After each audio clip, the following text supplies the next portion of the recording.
So I'm just finishing off with Louise here, and she's been having a problem with her back.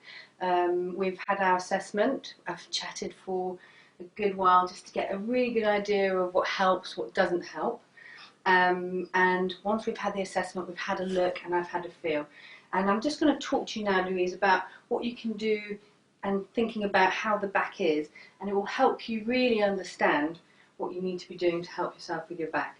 So if we think about the back, we've got our vertebral bodies here, and we've got the discs that sit in between these vertebral bodies, and what we want to look at is how we're moving in our back. As we bend forwards, we see that the joints will tend to open, the discs will stretch, and as we go backwards, the opposite will happen. So what I want you to think about this week is really think about how much you're doing in those movements, how much time you're spending in sitting, where we spend a lot of time flex.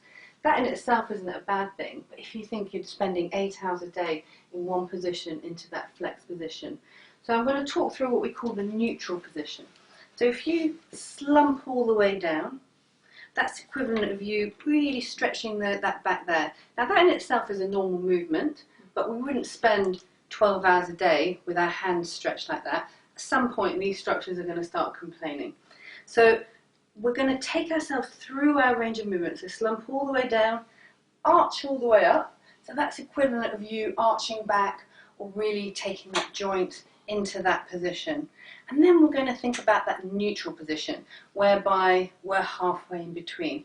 And that's all neutral is. We're thinking about keeping our joints, keeping everything in the back, where it's not fully in one direction, fully in the other direction, okay? And you're just going to think about doing that over the next week. Okay.